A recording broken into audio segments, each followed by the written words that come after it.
Give thanks and praise. Much love and respect, dissidents. I want to talk more about tax day. I want to talk more about the Analima. A whole nother layer of meaning has come to my attention.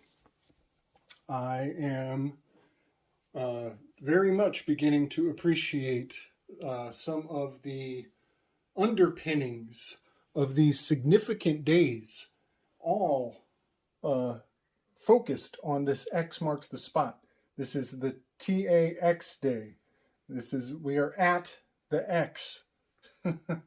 Tax day is when you are at the X on the Analima. It is so important.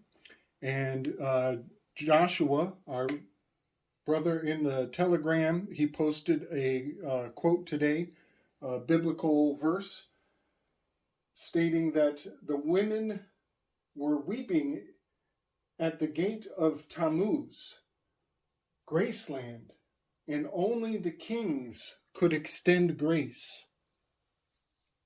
This is amazing to me. It is so important. And I think what I'm about to say has everything to do with that verse. So Joshua, this one's for you, brother. The X on the Analima has, in my previous work, I have focused on that tax day, that 415, being this masculine, the men extending grace. The masculine is the rising, the building up of the Analima. And it is the feminine that is descending, the falling down. This is the G8. This is the great 8. This is the gate in the heavens.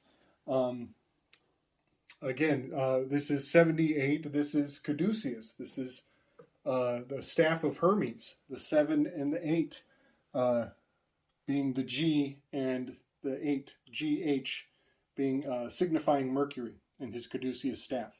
So what I have discovered today that is infinitely meaningful, so important, so significant, is that this marcation, this point in the season, which is right here at the DC, having much to do with the sacrificial bull, the sacrificial lamb, the first gate, the first threshold, the first rite of passage as we extend forward from the beginning of the pagan New Year.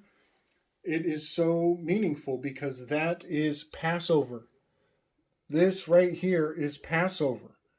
And that is the time of year when a sacrificial animal, lamb or goat, what have you, the blood is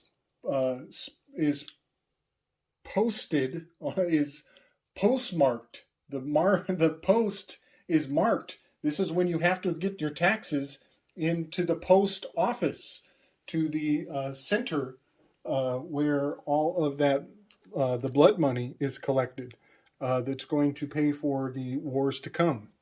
But that is not all that I learned today. Not only is this X marking the spot of the Passover, which, by the way, the ascending path here is underneath. It is below the next crossing, because the next crossing is above. And it marks not only Vulcanalia, the season of the volcano, the holiday of the volcano. That is the new year of the Jewish spiritual observance. That is essentially 825 is Hebrew New Year, but it's a prolonged celebration. Both Vulcanalia and the Jewish New Year are more than just a day-long expression. They are quite a few days long, all bridging this gap, this crossing point. So this Passover is an observance of giving a sacrifice to avoid the spirit of darkness that is going to pass over the city, this citizenship. And that passing over is this descending path that occurs in late August with Vulcanalia. And that makes so much sense to me now, because if the volcanoes are erupting, because we have had multiple volcanoes Mount Etna, Mount Vesuvius, Mount Krakatoa, all erupting in that late August. Um, Last year, it was about a week or two after that we had La Palma. We had volcanoes all through the year last year. I already talked about that. Um, but if there is volcanoes, if that is the season of the volcano, then the spirit of death would be washing over the people as the smoke and the disease and the fallout from the volcanoes would cause plague, famine, revelations to occur time and time again. So it's very significant that we just point out that the Hebrew observance of the annual cycle is also encoded in this X marking the spot on the Analima. And I've said this before, I consider this the Ak Alt. This is the 8. Ak means 8. Alt means high. This is the highest form, the highest expression of the 8 in the heavens. Also, if anybody remembers from the Marvel Comics, when Tony Stark was trying to plan a prototype for the time heist, they were going to steal time and go travel backwards in time and go steal all the Infinity Stones. He needed to use a Mobius. This is the Mobius strip. You will also consider the fact that in the movie Loki, Loki's his officer, his probation officer, is named Mobius, and he is the keeper of time. All of that is pointing to the occult, this hidden 8, the occulted 8 in the heavens. So I just wanted to put that forward because it's giving me a deeper appreciation for the underpinning, the holidays that are observed but not spoken of. As most people just think of this as tax day and nothing more, but it is so much more than that. Probably, one other point I should make is I believe that this location, this crossing point, I think it might be shifting. I think it might be moving in unexpected ways. And the idea of climate change might be an indication that the old map of the Analima is no longer accurate. I believe that there's a possibility that the climb 8 is changing. The climbing 8 might be going through a major shift, as I heard that they are talking about moving tax day 3 days forward to 4/18. And that means I'm going to have to remodulate all of my de-occulting of these signs and symbols. There's so much more to say, if that is the case. So next I want to very quickly do a nice little decode on the Yod, the hidden hand. I've talked about this before, but 9/11 skips the 10. And it skips the 10 because the 10 is the Yod. Yod means hand. I want to talk about this. I want to talk more about the hidden hand and point out that there has been a hidden hand in your mind your entire life that you may not have thought about. And it has everything to do with the cube, the Saturnian cube. Chronos being the god of time, the commanding force of the inevitable powers of the passing of time. So what I've done here is I have a very, just a quick expression of the 12-month calendar, and I have connected all of the long months to one another and skipped all of the short months. And you could think of this as masculine, feminine, masculine, feminine, masculine, feminine, masculine, feminine. And the reason why the feminine is skipped is because she's a virgin. She is pure. She's clean. She is the virgin. She is in the private. She is untainted. She is sacred. She is the temple. It is not a form, in my opinion, it is not a form of oppression. It is a form of veneration, keeping the female sacred. And I just wanted to put that forward. I know people get real touchy around gender in the systems of magic. Essentially, you will recognize this as your standard operating stop sign. This is your stop sign. And when you rearrange the letters stop, you will notice the word post. Very interesting. You will notice the word spot. You will notice the word opposite, all hidden within the standard post of the stop sign that is psychologically ingrained to command you to stop, to refrain, to halt. And that is no mistake. That is no coincidence whatsoever. In fact, that is highly magical. The psychological value of this can never be fully appreciated. Now, I will point out, this is the 12-month calendar, the 12-month cycle, and the missing component to bring forth its three-dimensional value, three-dimensional, is a missing spot.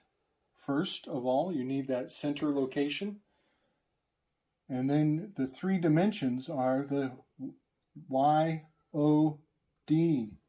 the G-O-D. This is why all the alphabet agencies are 3 times Trismegistus, 3 times magnified.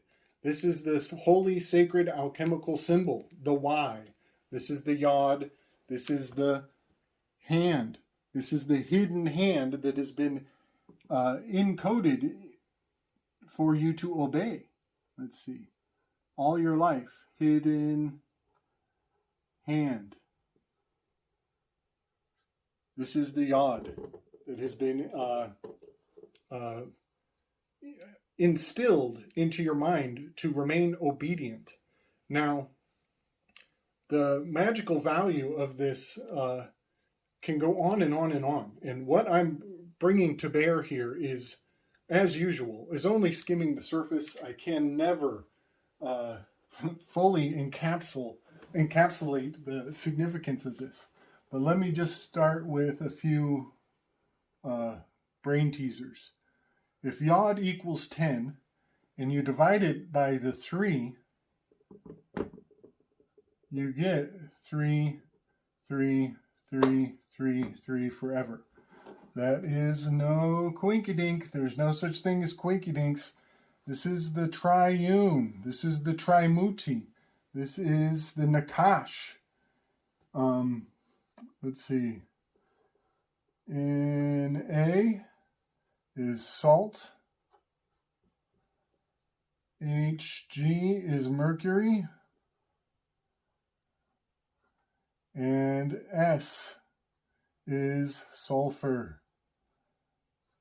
This is the hidden hand. This is the legend of deciphering the biblical mystery. This is the tree of knowledge.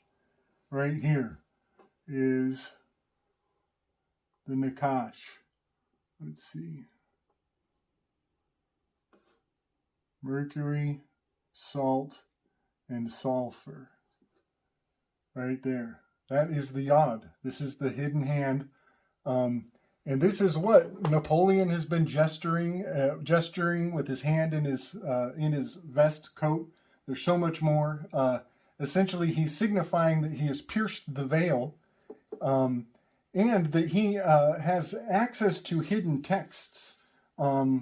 Certain components have been extracted from what the public has been given in the Old Testament Bible. But he is signifying that he has access to the private side, the undisclosed, components of the true wisdom of biblical mythos. There's so much more to say about this, but I will point out this is also the three hands of your clock. This is the minute hand, the second hand, and the hour hand. Minute, second, and hour. These are the three hands of your clock. Again, we're talking about the master of time. And those three represent the second, minute, and the hour. I think that this represents the Shemek. Shemek is number 60 in the Hebrew Gematria. It's number 15, which is the O. 15 is letter O. Shemek is these three components right here, representing the 60, all hailing back to, I think Shemek is a prop. This is the proper way to tell time. The Shemek, the 60. Oh, 60 is also Anu. I could go on and on. Anu equals 60, which signifies the annual. This is the annual cycle of the 12 stations of the Chronos. This is the crown. This is the thorns of the crown of the timekeeper.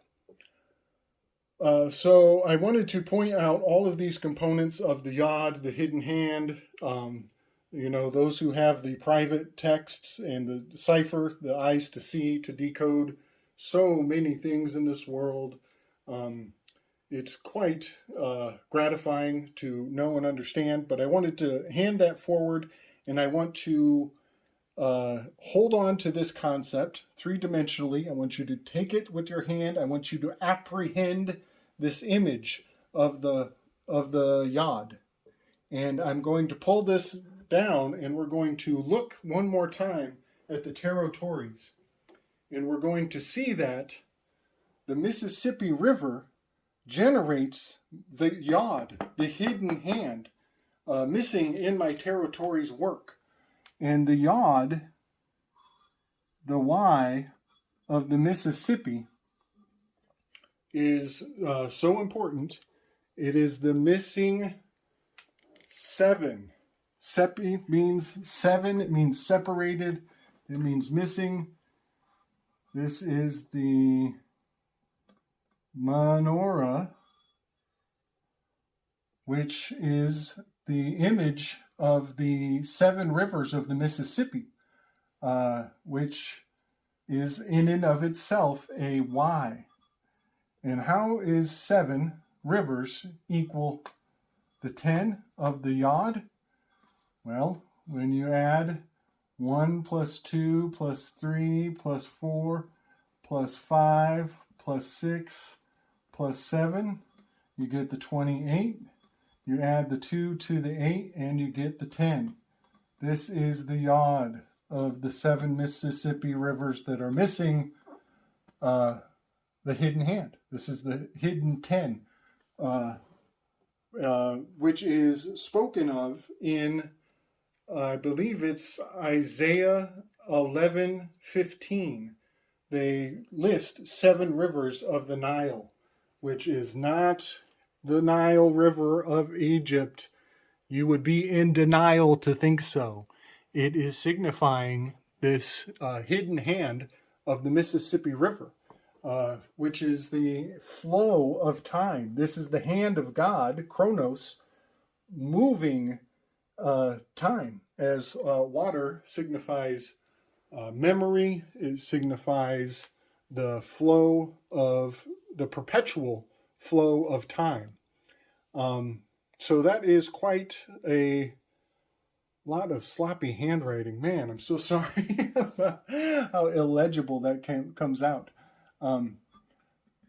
But I just wanted to share all of that because it is very important. It is part of the grand code. And as I brought up over on Juan to Juan, when we got down with